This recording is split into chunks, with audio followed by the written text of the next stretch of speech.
This piece is very relevant. It's called Rise, calling us to rise up out of the cares and pleasures and distractions of this planet today.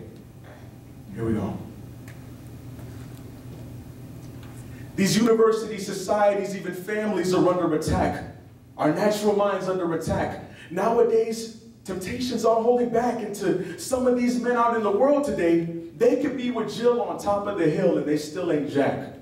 Please understand how we as human beings have been led on by our pride that blinds the obedience that's supposed to follow. It's like the world has its own currency, with every human value being that of a penny, but we have a quarter of a dime mindset the way we change for a dollar.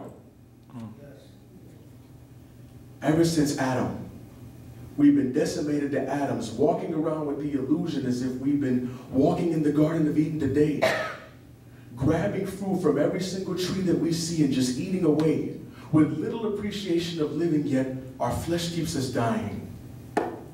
That laces a bed with sheets of death because we were comfortable in our lying, comfortable in our lying down, comfortable in our lying, and we need to wake up. But if you're still alive today, then you're able to hear God continuously cry out, "Where are you? Where are you?" I have delicately put my breath in a text reserved for my creation's best for them to understand as they're reading about my son. Perfection's picture of manhood and womanhood too after he finished his task on the cross when he got done bleeding. For anybody in here, any young soul in here that may be contemplating marriage, he said, "If I was the God that went through blood, torture, and tears to propose my word as a ring around you, let that resonate. I'm not only the constant I am, I'm the constant I do."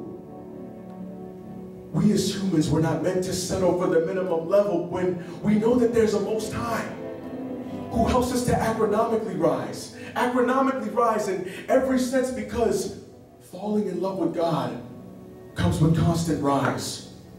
Let me make it clear. Constant rise. Without God, you can run into self-exclusion. Remember, he has reign if you seek elsewhere, with his reign important for the survival of his kingdom on earth.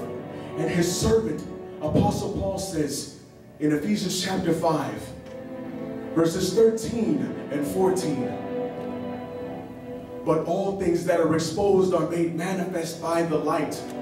For whatever makes manifest is light. Therefore," he says, "awake. Awake, you who sleep, and Christ will give you this light." So I plead with you all today. Rise above this world's hurt that stores pain in your eyes. Rise above the sins and moans and groans of this earth. I mean, do you even understand what you're capable of with God's power? Why do you continue to hide behind the fears that drain you of your life? When will you allow the rain that God brings upon this planet to grow the seed that he's planted in you? How crucial are the times that we live in today, where wrong is good and good is wrong. How evil is the world that we live in today. This place cannot be our home.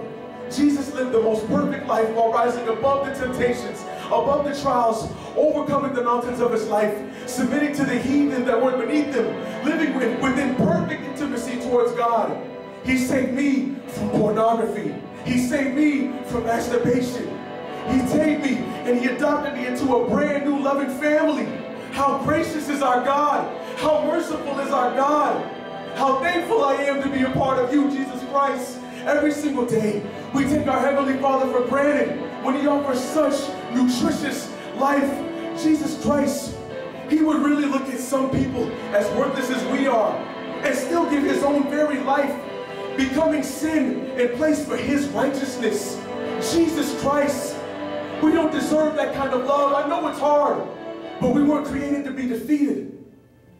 Do you know how many times our own mistakes, our own mind would leave us in the dirt to dry, but someone continuously takes us out of that?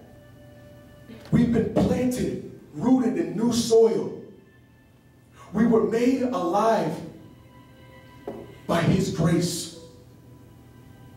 And if nothing I said has hit you internally, remember, in him you are satisfied eternally. Rise.